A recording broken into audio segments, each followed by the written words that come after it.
இயேசு சொல்றாரு, வாசிங்க. அவர்களுக்கு அவர் பிரதியுத்தரமாக தேவனுடைய ராஜ்யம் பிரத்யட்சமாய் வராதுப்பா. கையெழுத்தே.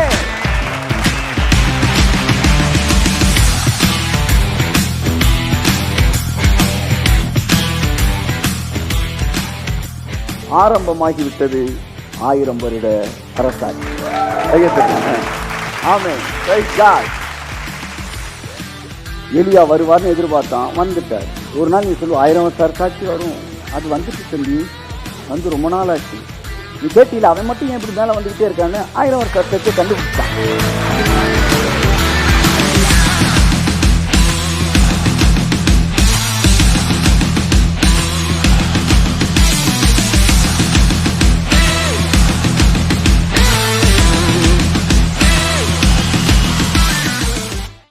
ஸோ தேவனுடைய வார்த்தையை கேட்க கேட்க நம்முடைய வாழ்க்கை என்ன செய்கிறது? மறுரூபம் அடையக்கூடியதாக இருக்கிறது. ஸோ திரும்பி பாருங்கள், உங்கள் வாழ்க்கையில் எவ்வளோ நீங்கள் டிரான்ஸ்ஃபார்ம் ஆகிருக்கீங்கன்னு தெரியும். ஸோ நான் பிரசங்கித்த வார்த்தைகள் மற்றவர்களுக்கு எவ்வளோ ஆசீர்வாதமாக இருந்ததோ அதை விட அதிகமாக எனக்கு அது ஆசீர்வாதமாக இருந்திருக்கிறது. The most privileged work in this world is preaching the word of God. Amen. Amen. புதிய ஏற்பாட்டில் தூதர்கள் வந்திருக்கிறார்கள், உயிர்த்தெழுந்த இயேசுவை பற்றி சொல்லியிருக்கிறார்கள், பெத்லெகேமில் பிறந்த இயேசுவை சொல்லியிருக்கிறார்கள். உனக்காக ஒருவர் சிலுவையில் அறையப்பட்டார் என்பதை பிரசங்கிப்பதற்கு அவர்களுக்கு அனுமதி கொடுக்கப்படவில்லை. அவர்கள் என்ன சொன்னாங்க, இங்கே போ, அங்கே ஒருத்தன் பிரசங்கம் பண்ணுவான் சிலுவையில் அறையப்பட்ட இயேசுவை. நாங்களோ சிலுவையில் அறையப்பட்ட இயேசுவை பிரசங்கித்தோம். ஆகவே நண்புக்குரியவர்களே, அந்த மகாபெரிய ஸ்லாக்கியத்திற்காக என் கர்த்தருக்கு நன்றி சொல்கிறேன். ஆரம்பமாகிவிட்டது 1000 வருட அரசாட்சி. ஆமென். Praise God. நல்லா சத்தமா. ஹல்லேலூயா. Praise God. ஆரம்பமாகிவிட்டது. பவுல் சொன்னா, இங்கு அநேக இக்கட்டுகள் எனக்கு இருக்கிறது, ஆனால் இங்கு அநேக திறந்த வாசல்களும் எனக்கு உண்டாயிருக்கிறது. ஸோ எப்போ திறந்த வாசல் நீங்கள் பார்க்குறீங்களோ, புது விஷயத்தை பார்க்குறீங்களோ, அப்போ அந்த விஷயத்தில் போகக்கூடாத மாதிரி சில விஷயங்களை செய்வேன். அதெல்லாம் கண்டுக்கவே கூடாது. ஆவியான ரொம்ப திட்டம் தெளிவாக சொல்லிட்டாரு. ஆரம்பமாகி விட்டது 1000 வருட அரசாட்சி. இவரை கை தட்டுங்க. நாம் எங்கே இருக்கிறோம்? 1000 வருஷ அரசாட்சி இருக்கிறது. கொடுப்பாமே. ஆமென். என் நாட்கள் முடிவதில்லை, என் ஜீவன் பிரிவதில்லை, என் சுவாசம் ஒழிவதில்லை, உம்மையே ஆராதிப்பேன், உம்மையே ஆராதிப்பேன். கையை தட்டி. உம்மை ஆராதிப்பேன். தம் தம் தம் தம். உம்மை ஆராதிப்பேன், உம்மை ஆராதிப்பேன். என் நாட்கள் முடிவதில்லை, என் ஜீவன் கம் ஹோலி ஸ்பிரிட் ஜகரமன மதுரமன மதுரமன ஒலிவதில்லை, உம்மையே ஆராதிப்பேன், உம்மையே ஆராதிப்பேன், உம்மையே ஆராதிப்பேன், உம்மையே ஆராதிப்பேன். கரங்களை கட்டி கர்த்தருக்கு சங்கீதம் 37:24 நாம் மெதுவாக சப்ஜெக்டுக்குள்ள let us slip into the word of God. 37:29. நீதிமான்கள் பூமியை சுதந்தரித்துக் கொண்டு. நீதிமான்கள் யார்? நீதிமான்கள் ரோமர் எத்தனாம் அதிகாரம் 5:1 வாசிப்போம். யார் நீதிமான்கள் என்று பார்த்துட்டு போவோம். இவ்விதமாக நாம் விசுவாசத்தினாலே. நாம் இவ்விதமாக எல்லாம் சொல்லுங்க, சத்தமா சொல்லுங்க. நாம் எல்லாம் சொல்லுங்க. நாம் விசுவாசத்தினாலே நீதிமான்கள் ஆக்கப்பட்டிருக்கிறபடி. கை தட்டுங்க. நாம் நீதிமான்கள் ஆக்கப்பட்டு இருக்கிறபடியால். கை தட்டு. ஆமென். இந்த வசனத்துக்கு எதிராக யாராவது நம்மை பாவி என்று சொன்னால், இங்கே சர்வலோக நியாயாதிபதி சொல்லியிருக்கிறார், நாம் விசுவாசத்தினாலே நீதிமான்கள் ஆக்கப்பட்டு இருக்கிறபடியால். அப்படின்னா நீ நீதிமான்றா அப்படின்னே அவர் சொல்ல வரல. அதை தாண்டி வேற ஏதோ சொல்ல போறாரு. போற வழியில ஒரு உண்மையை சொல்லிட்டு போறாரு. நம்மள நீதிமான் ஆனனால அப்படின்னு போயிட்டார். நாங்கனுக்குள்ள நின்றுட்டு இருக்கேன். நம்ம நீதிமானா? நம்மள தான் சொல்றீங்களா? நான் வேற ஒரு மேட்டரை பேச போறேன். இப்ப நம்மளாம் பணக்காரனா இருக்கிறனால அப்படின்னு தொடங்க என்ன சொல்லி யார் பணக்காரர் அப்படின்றீங்களே அந்த மாதிரி. பவுல் சொல்ற நாம் நீதிமான்கள் ஆக்கப்பட்டு இருக்கிறபடியால் ஆயிட்டு போனல ஆயிட்டு இருக்கிறோம். நீதிமான் ஆகல. நீங்க உங்களுக்கு பிரச்சனையா தான். நீங்க நீதிமான் ஆனேன், நான் எப்ப ஆனேன்றீங்க? நீ ஆகவே இல்லையே, நீ ஆக்கப்பட்டாய். ஆமென். தாயின் கருவில் உருவாகும் முன்னே பேர் சொல்லி அழைத்தவர் நீரே. தாயினும் மேலாக அன்பு வைத்து எனக்காக ஜீவன் தந்தீரே.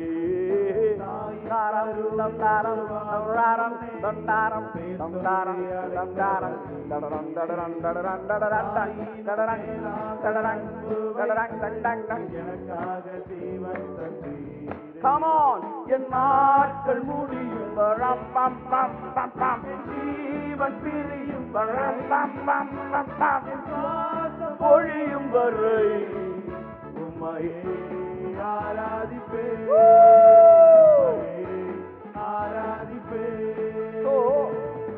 நீ ரோமர் 5:1 சொல்லுகிறது, நாம் நீதிமான்கள் ஆக்கப்பட்டு இருக்கிறோம் விசுவாசத்தினாலே. சார் நான் விசுவாசிக்கல சார், நான் நீதிமான்னு நம்ப முடியல சார். நீ சொல்றது ரைட்டு தான் சார், நான் விசுவாசிக்கிறேன் சார், நான் நீதிமான் உணர்றேன் சார், நான் விசுவாசிக்கிறேன் சார், நீதிமான் ஆக்கப்பட்டிருக்கேன் சார். உண்மைதான். நீங்க நீதிமான் சொன்னாலும் அது உண்மைதான், நீங்க நீதிமான் இல்லைன்னு சொன்னாலும் உண்மைதான்.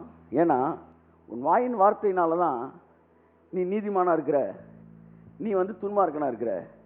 நான் விசுவாசத்துல நீதிமானா இருக்கிறேன், நானே நம்புறேன், அப்படி நீதிமான் ஆக முடியும்? அப்ப நம்புறவன்லாம் நீதிமான். எதை நம்பணும்? நான் நீதிமான் நம்புறான், அவன் நீதிமான். சோ நீதிமான் விசுவாசிக்கிறவர்கள். நீதிமான் என்பது உணர்வு கிடையாது, அது ஒரு விசுவாசம். நீங்க உணராம இருக்கும்போது கூட விசுவாசிக்கலாம், உணரும் போது விசுவாசிக்கலாம். நிறைய பேர் உணர்ச்சி தான் விசுவாசம்ன்றாங்க. உணர்ச்சி வேற, விசுவாசம் வேற. ஆமென், ஆமென். இப்ப தாஜ்மஹால் எங்க இருக்கு? ஆக்ரால தான் இருக்கு. உணர்றீங்களா? இது என்ன உணர்றது? அப்படி ஒன்றும் உணர்ற மாதிரி தெரியல. நீ உணரல, ஆனா தாஜ்மஹால் ஆக்ரால இருக்கு நம்புறீங்களே, அதுதான் விசுவாசம். அந்த மாதிரி பல நேரங்களில் சில விஷயம் உணரவே முடியாது, ஆனா அதுதான் உண்மை. நான் சொல்றேன், நீ கொடைக்கானல் போனீங்கன்னா காலையில் 8 மணிக்கு 6 மணி மாதிரி உணர்வீங்க. நீங்க உணர்றது 6 மணியா இருக்கலாம், ஆனா நேரம் இப்பொழுது காலை 8:23. அப்படித்தான் பைபிள் சொல்லுது, நீங்க நீதிமான். ஓகே, நீங்கள் நீதிமான்றது இட் இஸ் கன்ஃபர்ம்டு. அப்ப நீதிமான் என்ன செய்வான்? அங்க இருந்தா நம்ம தொடங்குறோம் அப்படியே வசனத்தை. ஓகே, வாசிப்போம். 37:29. நீதிமான்கள் பூமியை சுதந்தரித்துக் கொண்டு, நீதிமான்கள் பரலோகத்தை சுதந்தரித்துக் கொண்டு, வாசிங்க, பரலோகத்தை சுதந்தரித்துக் கொண்டு என்றென்றைக்கும் அதிலே வாசமாய் இருப்பார்கள். என்றென்றைக்கும் எதிலே? பரலோகத்தில பூமியிலையா? ஹலோ, பரலோகமா பூமியா? எதை சுதந்திரிக்கணும்? நிறைய பேர் சொல்ல பரலோகத்தை சுதந்திரிக்கணும். பரலோகத்தை நீ சுதந்திரிக்க வேணாம், பரலோக பிசாசு கையில் இருந்தா நீ சுதந்திரிக்கணும். அது ஏற்கனவே ஓம் பேர்ல தான் இருக்கு. ஸோ பரலோகம் இஸ் யுவர்ஸ், பூமியை தான் நீ சுதந்திரிக்கணும். அப்ப நீதிமான்கள் பரலோகத்தை சுதந்திரிப்பானா பூமியை சுதந்திரிப்பானா? முடிவுக்கு வாங்க. நீதிமான்கள் எதை சுதந்திரிக்கிறார்கள்? பூமியை, பரலோகத்தை அல்ல, பூமியை தான் சுதந்திரிக்கிறார்கள். நீதிமான்லாம் கை தூக்குங்க. அல்ல, எத்தனை பேர் எஸ்கேப் ஆகும்னு நினைக்கிறீங்க? அப்படின்னா துன்மா இருக்கிற நீங்க. நீதிமான் என்ன செய்வானா? பூமியை சுதந்திரிக்க நினைப்பானா. சோ நம்ம பரலோகத்தை சுதந்திரிக்கும்படி அழைக்கப்படவில்லை, பூமியை சுதந்திரித்து அதிலே வாசமா இருக்கும்படி அழைக்கப்பட்டவர்கள். அப்படி இந்த வசனத்தை எடுத்துட்டு வரேன். ஆனா இங்க இன்னொரு வார்த்தை கண்ணில் படுது. என்ன வார்த்தை? என்றென்றைக்கும் அதிலே கைத்தட்டி வந்தது. ஆமென். நல்லா புரிஞ்சுக்கணும். தாத்தா சொன்னார், அப்பா சொன்னார்லாம் கிடையாது. பைபிள் என்ன சொல்லுது? நீதிமான்கள், எல்லாம் சத்தமா சொல்லுங்க, நீதிமான்கள் பூமியை சுதந்திரித்து என்றென்றைக்கும், எல்லாம் சேர்ந்து சொல்லுங்க, அதிலே வாசமாய் இருப்பார்கள். கரங்களை தட்டி கர்த்தருக்கு நன்றி சொல்லுவோம். 1000 வருஷ அரசாட்சி இதெல்லாம் நீங்க படிப்பதற்கு முன்பாக இந்த பூமியை குறித்து தேவனுடைய கனவு என்ன அப்படி நீங்க கண்டுபிடிக்கணும். பூமின்றது தேவனுடைய கனவு. அந்த கனவின் முதல் பக்கத்தை கூட ஆதாம் என்ன செய்யவில்லை? தாண்டவில்லை. அதான் நான் சொல்ல வரேன். அந்த கனவின் முதல் பக்கத்தை கூட ஆதாம் தாண்டவில்லை. மீதி அவ்வளவு பக்கங்கள் அவர் கனவு இருக்கு. நீ என்னடா, நான் ஆதாம் தப்பு பண்ணி அந்த கனவுல மீதி இருக்கிற 900 பக்கத்தை மிஸ் பண்ணிட்டான். இயேசு வந்தாரு, அந்த பிரச்சனையை சரி பண்ணாரு. இங்கே மதுரையிலேருந்து நீங்கள் நேராக எங்கே போறீங்க, கொடைக்கானல் கிளம்பிட்டு இருக்கீங்க. போகிற வழியில் வண்டி என்ன செஞ்சிருச்சு, வாடிப்பட்டிக்கிட்டே பிரேக் டவுன் ஆயிடுச்சு. உடனே பிதா சொந்த குமாரன் அனுப்பி வாடிப்பட்டியிலேருந்து டயரை சரி பண்ணி வேற ஸ்டெப்னியை போட்டு வண்டியை கிளப்பி போங்கடா அப்படின்னா, நேராக வண்டியை திருப்பி எங்கே வரான், அப்பா வீட்டுக்கு வரேன்றான். டே, அப்பா வீட்டுக்கு வர்றதுக்கு நான் என் குமாரன் அனுப்பலை. நீ எங்க போகும் பிரயாணத்தை துவங்கினியோ அங்க முடிக்கும்படிக்கு கை தட்டுவதே. என் நாட்கள் முடிவதில்லை, என் ஜீவன் பிரிவதில்லை, என் சுவாசம் ஒழிவதில்லை, உம்மையே ஆராதிப்பே, ஓ உம்மையே ஆராதிப்பே. இந்த பூமி தேவனுடைய கனவு. இந்த பூமி வானத்தின் வாசல், பரலோகம் கதவுனா பூமி தான் சாவி. நீ சாவியை தூக்கி போட்டு கதவை தட்டிக்கிட்டு இருக்கிற. பூமி என்கிற சாவி இருந்தாதான் பரலோகம்ன்ற கதவை நீ திறக்க முடியும். ஏனென்றால் பூமி வானத்தின் வாசல். அதனாலதான் பிசாசு சாவியை கையில் எடுத்தான். நீ சாவியை கையில் எடுத்தவன நீ சாவியை வச்சுக்க, நான் கதவை போய் தட்டுறேன், எங்கிட்டு திறக்க முடியும்? அவனுக்கு தெரியும் இந்த பூமி தான் வானத்தின் வாசல் என்பது. அப்ப நீ திரும்ப பரலோகத்தை நீ கனெக்ட் பண்ணணும்னா பூமியை நீ பொசஸ் பண்ணி தான் ஆகணும். ஸோ பூமியை பொசஸ் பண்ணணும்னா நீ என்ன செய்யணும்? பூமியை விரும்பணும்.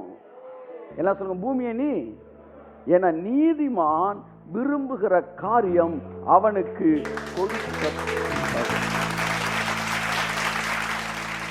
பூமியை விரும்ப கற்றுக்கொள்ளுங்கள்.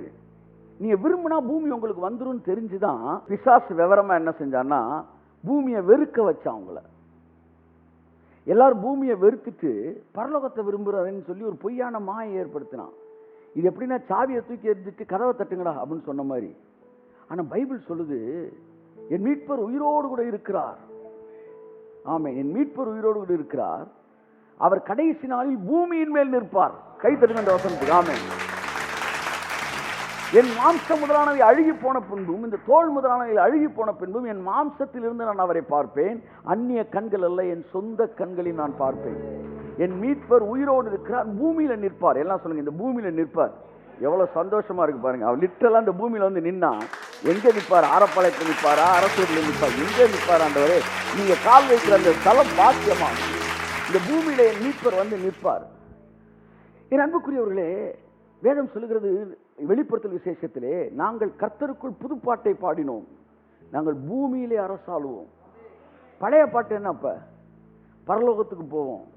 புதுப்பாட்டு பூமியை அரசாளுவோம். எல்லாம் சொல்லுங்க, எங்க இருக்கு? வெளிப்படுத்தல் 25:5-10 வாசிங்க. எங்கள் தேவனுக்கு முன்பாக எங்களை ராஜாக்களும் ஆசாரியரும் ஆக்கினீர், நாங்கள் பூமியிலே அரசாளுவோம் என்று புதிய பாட்டை பாடினார்கள். பாத்தீங்களா? நாங்கள் சொல்லுங்க, பூமியிலே அரசாளுவோம் என்கிற புதிய பாட்டை பாடினார்கள். பைபிள் தெளிவா சொல்லிடுச்சு. பூமி பூமின்னு பேசினாலே அது புது பாட்டு. பரலோகத்துக்கு போன்னு சொன்னா அது பழைய பாட்டு. பழைய பெந்தேகோஸ்தக்காரன் சொல்றது என்ன? பரலோகத்துக்கு போயிரும் பிரதர். ஆமா. புது பாட்டு எது? பூமியை சுதந்தரிப்போம். ஏன்னா இயேசு சிந்தின ரத்தம் இந்த பூமிக்கு, பிதா குமாரன் அனுப்பிச்சது பூமிக்கு. அப்ப ஹவு எர்த் இஸ் பவர்ஃபுல், அதை புரிஞ்சுக்கங்க. இந்த பூமிக்குரிய வாழ்க்கை உங்கள் பரலோக வாழ்க்கையை நிர்ணயிக்கிறது என்று நீங்கள் பேசுவீர்கள் என்றால், அப்ப எது பவர்ஃபுல்லான ஒண்ணு? பூமி தான் பவர்ஃபுல்லான ஒண்ணு. ஆகவே இந்த பூமியை தேவன் மிகுந்த கனவோடு, பூமியை குறித்து தேவனுக்கு ஒரு கனவு இருக்கு. அதான் ஃபர்ஸ்ட் பாயிண்ட். அந்த கனவை நிறைவேற்றும்படிக்கு தான் இவன் என்ன செய்யறாரு? ஆதாம படைக்கிறார். ஆதாம் மிஸ் ஆயிட்டான். தேவன் தன் சொந்த குமாரன் அனுப்பி மறுபடியும் அந்த டிஸ்கனெக்ஷனை கனெக்ஷனா மாத்துறாரு. எதுக்காக? தேவன் நினைத்த கனவை மறுபடியும் இந்த பூமியிலே செயல்படுத்த வேண்டும் என்பதற்காக படிப்படியாக தன்னுடைய கனவை நிறைவேற்றி வருகிறார். ஆவியிலே ஒரு மாற்றத்தை கொடுத்து, ஜஸ்டிஸ் ஆவியில கொடுத்தாரு. ஆவியிலே மனிதன் மறுரூபமாக்கப்பட்டான். அடுத்து ஆத்மாவிலே ரட்சிப்பு கடந்து வருகிறது. ஆத்மாவில் மறுரூபமாக்கப்பட்டான். அடுத்து சரீரத்திலே மறுரூபம் கண்டினியூ ஆகுது. அதோட முடியல, அடுத்து பூமிக்கு தேவன் ஜஸ்டிஸ் பண்றாரு. கை தட்டுங்க ஒரு ஆமென். இந்த பூமி தேவனுடைய நியாயத்தை, இந்த பூமிக்கு செய்ய வேண்டிய நீதியை தேவன் செய்கிறார். ஏன்னா அந்த பூமி படைக்கும் போது ஒரு எதிர்மறையான நோக்கத்தோடு படைக்கப்படவில்லை, முள்ளும் குறுக்கும் வளரும்படி படைக்கப்படவில்லை. ஆதாம் பாவம் செய்த போது பூமி சபிக்கப்பட்டது. இயேசு மறுபடியும் அந்த சாபத்தை தலையில் சுமந்த போது பூமிக்குரிய சாபம் நீக்கப்பட்டது.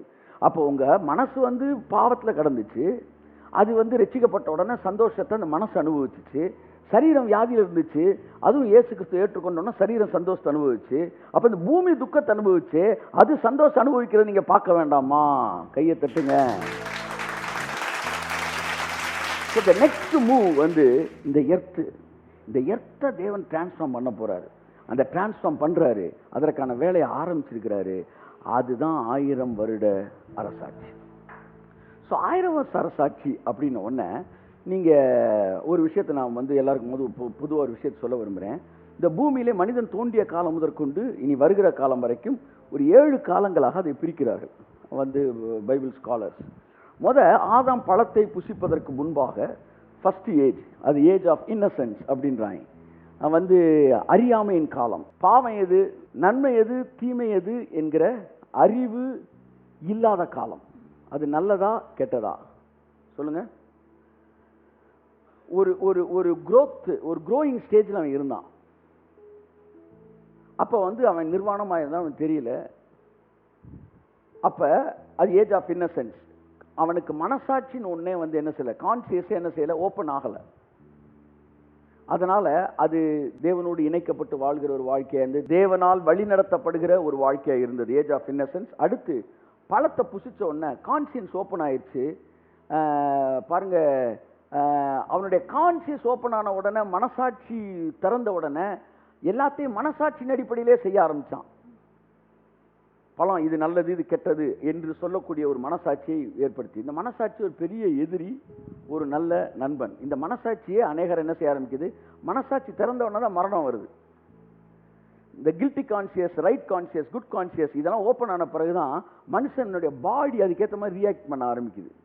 அதுக்கு முன்னாடி கில்ட்டி கான்சியஸ்னு ஒன்று இல்லைன்றனால மனுஷன் ரொம்ப நாள் வாழ்ந்தான். இப்போ கூட பாருங்களேன், உலகத்தான் பாவம் செய்கிறவன் பாவமாக தான் இருக்கிறான். பாவத்தின் சம்பளம் மரணம் தான். ஆனால் அந்த மரணம் லேட்டாக தான் சாகுறான். கிறிஸ்தவன் இதை சீக்கிரமாக செத்துறான். ஏன்னா வாரம் அவன் கில்ட்டி, அவனுக்கு கான்சியஸை உடச்சி விட்டுக்கிட்டே இருக்கிறான். அந்த கில்ட்டி கான்சியஸ் வர வர அவன் என்ன செஞ்சிடறான், சீக்கிரமாக சாக ஆரம்பிச்சிடான். ஸோ மனிதனுக்கு மரணம் எப்போ வந்துச்சு, மனசாட்சி திறந்தப்போ வந்துச்சு. மனசாட்சி ஒரு கொடூரமான ஒரு விஷம். கில்ட்டி கான்சியஸ் வந்துருச்சுன்னா அது அவனுக்கு கொள்ளக்கூடிய ஒரு எதிரி அவனுக்குள்ள இருக்கிறது. ஸோ கான்சியஸ் ஓப்பன் ஆயிடுச்சு, அப்படியே போயிட்டு இருக்கிறான். அதுக்கப்புறம் நேராக நான் ஷார்ட்கட்டில் சொல்கிறேன், நேராக அதுக்கப்புறம் பிரமாணம் கொடுக்கப்படுகிறது. மனசாட்சியின்படி வாழ்ந்து கொண்டிருந்த மனிதன் ஒவ்வொருத்தரும் தன்னுடைய இஷ்டத்துக்கு ஒரு லா வச்சுக்கிட்டான். காயினை கொண்ட உடனே, காயின் ஆபேலை கொண்ட உடனே தேவன் அவனை காப்பாற்றினார்ன உடனே அவன் பேர் லாமேக்கு. அவன் என்ன சொல்கிறான், அவனை கொண்டா 7 பண்ணு, எனக்கு 77 பலின்றான். அவன் மனசாட்சிப்படி, எதுக்கு என்ன மனசாட்சிப்படி 77 பலின்ற? அவன் சும்மா இருந்தவனை கொண்டாயா? அவனை அடித்தாலே 7 பலினா, நான் என்னை அடித்தவனை தான் கொண்டேன், மனசாட்சிப்படி பேசுகிறார். அதனால அவனை கொண்டா 7 பலினா, என்ன கொண்டா 77 பலின்றான். மனிதன் மனசாட்சியில் வாழ ஆரம்பிக்கிறான். அதுக்கப்புறம் மனித ராஜ்யத்தின் காலம், வாக்குத்தத்தின் காலம், அதெல்லாம் கட் பண்ணிடுறேன். நேராக எங்கே போகிறேன், நியாயப்பிரமாணத்தின் காலத்துக்கு போகிறேன். நியாயப்பிரமாணத்தின் காலம் வந்தோடனே, இங்கே பாருப்பா, நீ ஒரு ரைட்டு, நீ ஒரு ரைட்டு, நீ ஒரு ராங்கு, நீ ஆளுக்கால் சட்டம் கிடையாது, இனிமேல் இதுதான் சட்டம், இப்படி தான் மனிதன் வாழ வேண்டும் என்று சொல்லி பொதுவான ஒரு சட்டம் கொடுக்கப்படுகிறது.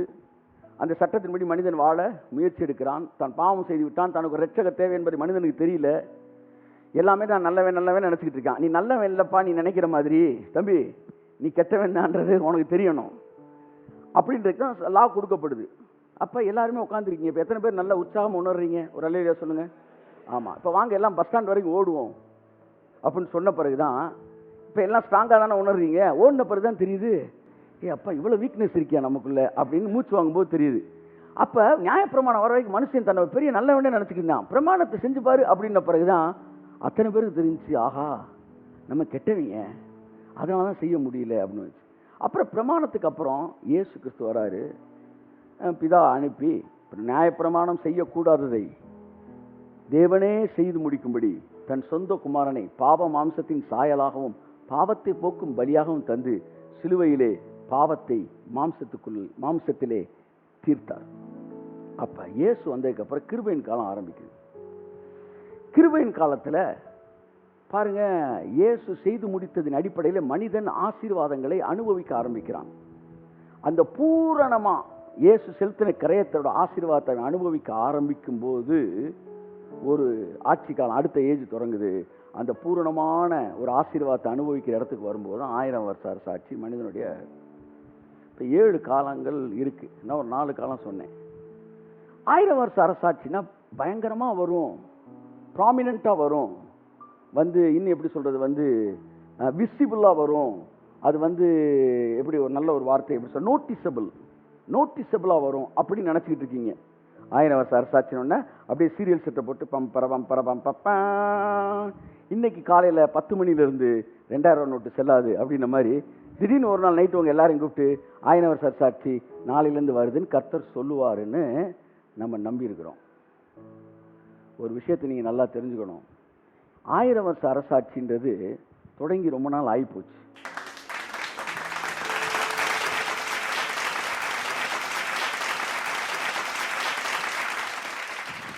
ரெண்டு விஷயத்தை இன்னைக்கு சொல்லி ஏன் நம்மளால 1000 வருஷ அரசாட்சி ஸ்டார்ட் ஆயிடுச்சுன்றத நம்ப முடியல அப்படின்னா, ஒன்று, எப்பவுமே மதம் எதிர்காலத்தை பற்றி மட்டும்தான் பேசும். எல்லாம் சொல்லுங்க, எதிர்காலத்தை தான் பேசும். அரசன் நன்று கொள்வான், தெய்வம் நின்று தான் கொள்ளும். எதிர்காலத்தில் தான்டா, எதிர்காலத்தை. இதுதான் எல்லா மதமும் பேசுது.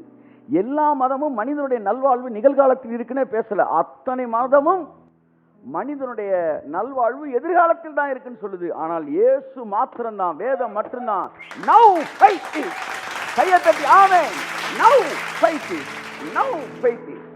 கிறிஸ்தவம் மட்டும்தான் மனிதனுடைய வாழ்க்கையை பிரசன்ட் டென்ஸோட கனெக்ட் பண்ணுது. இன்றைக்கு ரட்சணிய நாள், இன்றைக்கு கையை தட்டுங்க சார், ஆமென். அனுக்கிற காலம். So religion, it gives us hope only. Hope connected, always connected with the future. But Christ gives us faith, which is connected with present tense, current day solution. கிறிஸ்தவ வாழ்க்கை என்பது எதிர்காலத்தை நோக்கி அமர்ந்திருக்கிற வாழ்க்கை அல்ல, நிகழ்காலத்தில் ஆசீர்வதிக்கப்படுகிற ஒரு வாழ்க்கை. இன்னைக்கு நமக்குள்ள கிறிஸ்தவம் இருக்கிறதா அல்லது யூத மதம் இருக்கிறதான்றதை ஈஸியாக கண்டுபிடிச்சிடலாம். நீங்கள் மதத்துக்குரியவர்களாக இருந்தால் எல்லாமே எதிர்காலத்தில் நல்லா இருக்கும் சார் அப்படின்னு சொன்னீங்கன்னா நீங்கள் கிறிஸ்தவத்தில் இல்லை, நீங்கள் மதத்தில் இருக்கிறீங்க. ஏன்னா மதத்தில் இருக்கிறவன் எப்போவுமே ஃப்யூச்சரை தான் நல்லா இருக்குன்னு நினைப்பான். ப்ரெசண்ட்டில் என்ன ஆசீர்வாதம் இருந்தாலும் அவனுக்கு தெரியாது. 2 எடுத்துக்காட்டு சொல்கிறேன், நல்லா பாருங்க.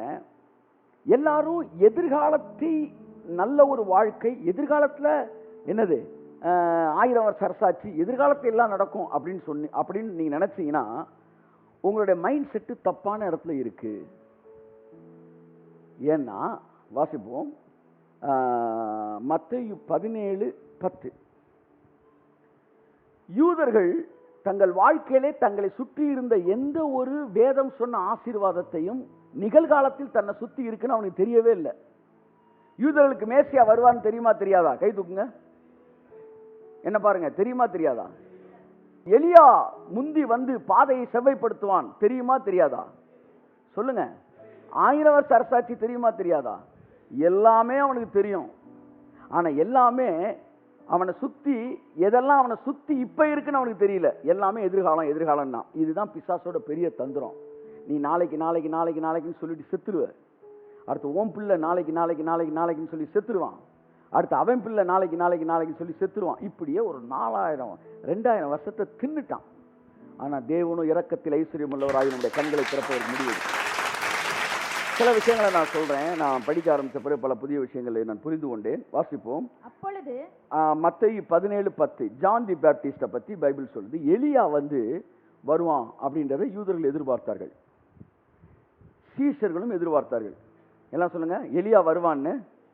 இங்க பாருங்க, எலியா வருவான்னு யூதர்கள் எதிர்பார்த்தார்கள், சீஷர்களும் எதிர்பார்த்தார்கள். சத்தமா சொல்லுங்க. 1000 வருஷ அரசாட்சி வரும்னு பெந்தேகோஸ்தே எதிர்பார்க்குது, நாமும் எதிர்பார்க்கிறோம். அவனுக்கும் நமக்கு என்ன வித்தியாசம்? வாசிப்போம். அப்பொழுது அவருடைய சீஷர்கள் அவரை நோக்கி சீஷர்கள் இயேசுவை நோக்கி அப்படியானால் எலியா முந்தி வர வேண்டும் என்று வேதபாரகர் சொல்லுகிறார்களே அதப்படி என்று கேட்டார்கள். பாத்தீங்களா, சீசல் கேட்கிறாங்க, ஐயா நீங்க சொல்றதெல்லாம் மேசியாவை பத்தி பேசிக்கிட்டு இருக்கிறீங்க. ரெண்டாவது பாடத்துக்கு போயிட்டாரு. ஐயா அப்ப இந்த எலியா வருவான்னு பாடம் சொல்லுதே, பாடமே இன்னும் வரலையா, நீங்க ரெண்டாவது பாடம் மேசியா பத்தி பேசிட்டு இருக்கீங்க, எலியா வரணும் இல்லையா அப்படின்னு கேட்கிறான். அவன் அவருக்கே கிளாஸ் எடுக்கிறான்.